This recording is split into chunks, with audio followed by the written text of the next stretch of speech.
Masalah fiqh bukan semua masalah ada dalam apa itu kalau tak ada masalah tu disebut dalam maknanya tak ada hukum.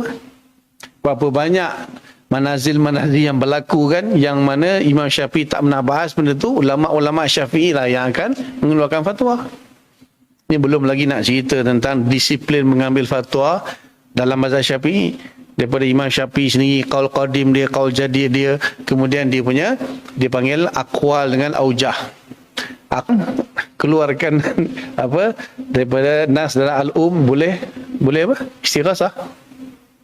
Yang alum tu tahlil istighasah. Dia pertama sekali kita kena faham dulu apa itu yang dimaksudkan dengan tahlil. Kalau bertahlil itu adalah maksudnya membaca la ilaha illallah, itu perlu dalil ke nak tanya? Ke bukan kau punya idola kau kata afdalu zikri la ilaha illallah ke? Tak boleh. Kan? Kalau tanya tentang tahlil, tak payah dalil lah. Semua orang tahu tahlil itu ialah mengucapkan la ilaha illallah. Soalan dia pun tak lengkap. Okay, kita fahamlah soalan dia.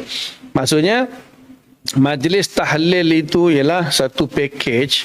Kita membaca, sama ada kita nak yang lengkap punya, kita baca surah Yasin, kan? Dan beberapa lagi surah-surah yang penting lah, seperti Fatihah tentulah. Fatihah, Qul Huwallah, 3 Qul tu kan. Kemudian kita baca lagi ayat kursi, Amanah Rasul, kan? Syahidallah, semualah. Yasin, okey.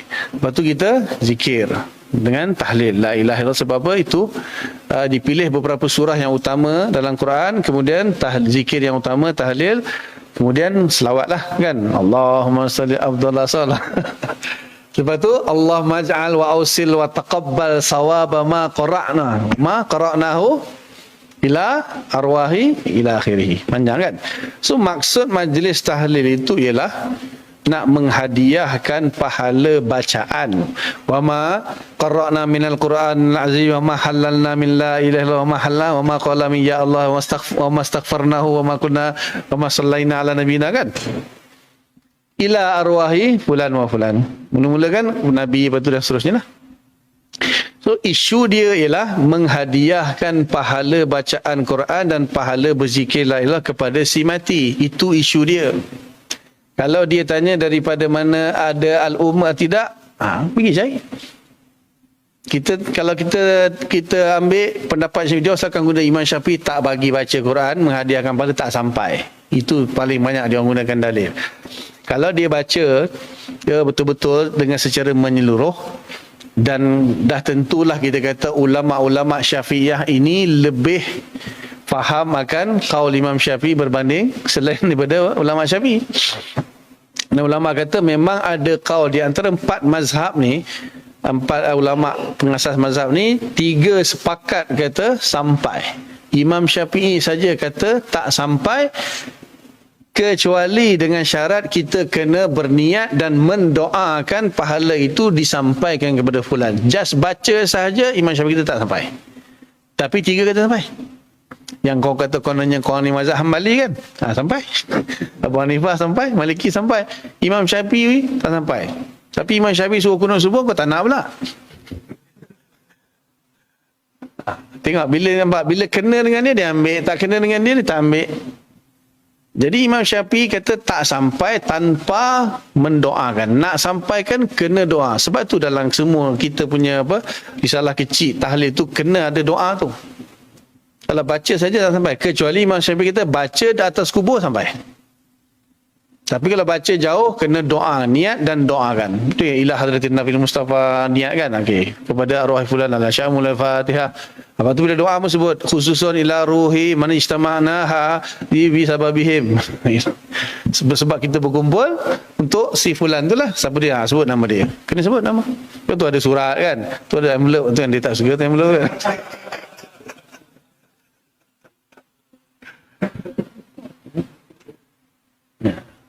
Itu nak jawab cara macam tu.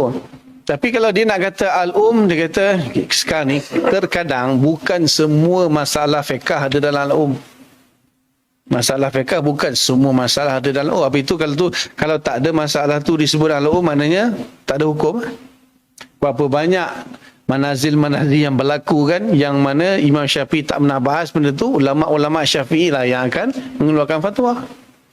Ini belum lagi nak cerita tentang disiplin mengambil fatwa dalam mazhab Syafi'i. Daripada Imam Syafi'i sendiri, qaul qadim dia, qaul jadid dia, kemudian dia panggil aqwal dengan aujah. Aqwal ni biasanya qaulani, aqwal disandarkan kepada Imam Syafi'i. Kalau dalilnya kuat, maka yang rajih ialah dia panggil azhar. Yang marjuh dia panggil zahir. Kalau dalilnya tidak kuat, qaul yang rajih dipanggil masyhur, dan yang marjuh dipanggil gharib. So dalam menfatwakan, wajib kita menfatwakan yang azhar saja. Tapi dalam pengamalan boleh amal azhar, zahir, masyhur. Gharib tak boleh. Okay, itu qaul Imam Syafi'i. Kalau tidak ada pada qaul Imam Syafi'i, dilihat pada ashab. Kalau ashab diibaratkan dengan wajah atau wajhani atau aujuh.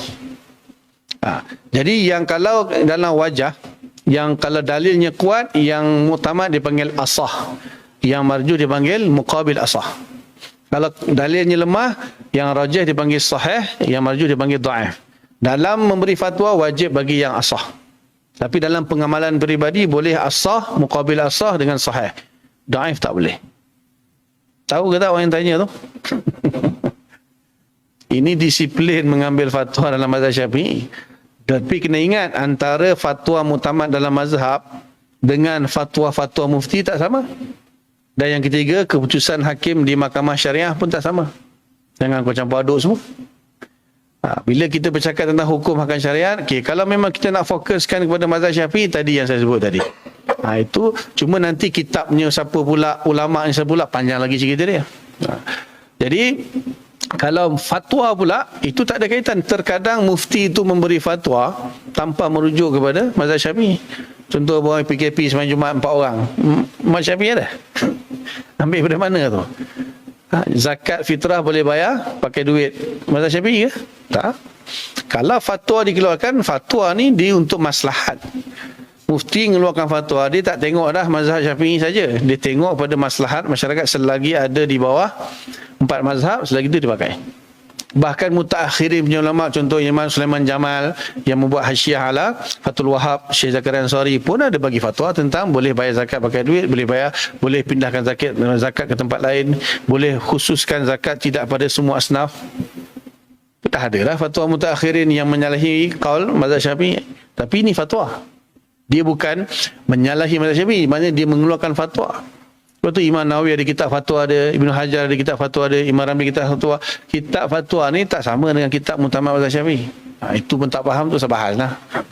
Mufti siapa tu nama dia? Cimeng apa benda tu? Lepas tu Imam Ramli Imam Subki.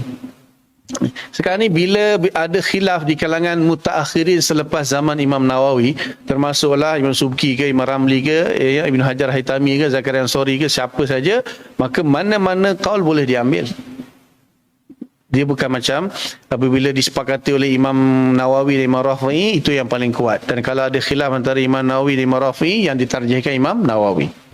Yang Subki, Ramli semua ni datang setelah Nawawi, setelah zaman Imam Nawawi. Jadi mana-mana khilaf yang berlaku di kalangan asyakh ni, syuyukh ni, boleh fatwa yang mana-mana pun. Tuan-tuan boleh rujuk kalau buku yang tulis dari Syekh Umar Qarahdari, datuk kepada Syekh Ali Qarahdari hidup sekarang ni.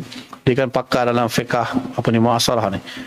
Jadi ikhtilaful asyakh. Di situ disebut semua qaul antara khilaf antara Imam Ramli, kemudian Imam Haytami, Syekh Zakaria Ansari, Khatib Syarbini, kemudian Imam siapa lagi yang itulah Ibn Ziyad dan sebagainya.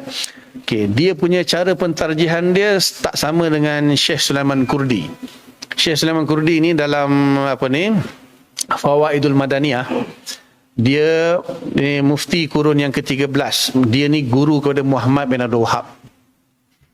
Masa tu Muhammad bin Abdul Wahab belajar dengan dia. Syekh Sulaiman Kurdi, dia mufti Syafi'i di Madinah zaman tu. Muhammad bin Abdul Wahab memang selalu buat hal, dia kata Muhammad ni besok buat hal ni, confirm dia. Boleh baca. Kita ada Fawaidul Madaniyah. So dia punya pendapat pula, dia kata kalaunya berlaku khilaf antara Ibn Hajar dengan Imam Ramli, maka dia tengok tempat. Kalau Mesir akan tarjihkan Imam Ramli, kalau Yaman akan tarjihkan Ibn Hajar.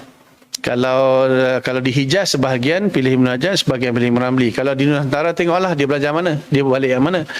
Tapi kebanyakannya katanya akan memilih Ibn Hajar. Dan di Kurdi akan pilih Ibn Hajar. Jadi dia ada disiplin lah, tapi itu dia punya pendapat. Tapi kalau yang Umar Qaradawi ni, dia saya rasa dia mungkin, bagi saya dia lebih kuat kot, sebab dia kata kalau ada khilaf antara Ibn Hajar dengan Imam Ramli, tengok yang lain. Kalau ramai yang bersama Imam Ramli, itu yang rajih. Kalau ramai yang bersama dengan Ibn Hajar, itu yang rajih. Yang masuk ramai itulah maksudnya Khatib Syarbini, Imam Mahalli, Syekh Zakaria Ansari, Az-Ziyadi, semua itulah. Dan kalau Yaman pula, dia lain pula. Dalam Bughiyatul Mustarsyidin kan ada 9 mufti Yaman yang punya fatwa. Itu Bughyah, tengoklah siapa nak yang mail kepada Yaman. So kita panggil masyrab. Dia di bawah mazhab ni dia ada masyrab. Masyrab ni kalau tempat minum lah, maksudnya orang belajar Yaman lain, orang belajar Mesir lain, orang belajar Syam lain. Tapi kalau dalam nak tengok Yaman punya, tengok Bughyah. Bughyah tu ada 9 mufti Yaman punya fatwa. Bughiyatul Mustarsyidin. So ini dia kena faham dulu pengambilan fatwa mazhab Syafi'i. Kau jangan aku datangkan, aku bagi RM2,000 dalam maklum. Benda memang tak ada. Benda memang tak ada. Kadang-kadang bukan fatwa dalam mazhab Syafi'i itu berarti mesti kena ada dalam alum. Dia mutakhir, sebab tu kita panggil Syafi'iyah. Itu nama yang Syafi'i kita, iza sahal hadis fahuwa mazhabi, itu ditujukan kepada semua mujtahid mazhab. Bukan pada kita. Saya pun tak. Mujtahid mazhab kan 5 tahapan: mujtahid mutlak, mujtahid muntasib, mujtahid mazhab, mujtahid tarjih, mujtahid fatwa. 5. Yang mufti-mufti kita ni yang dilantik tu, itu yang kelima tu lah, mujtahid fatwa. So, dia boleh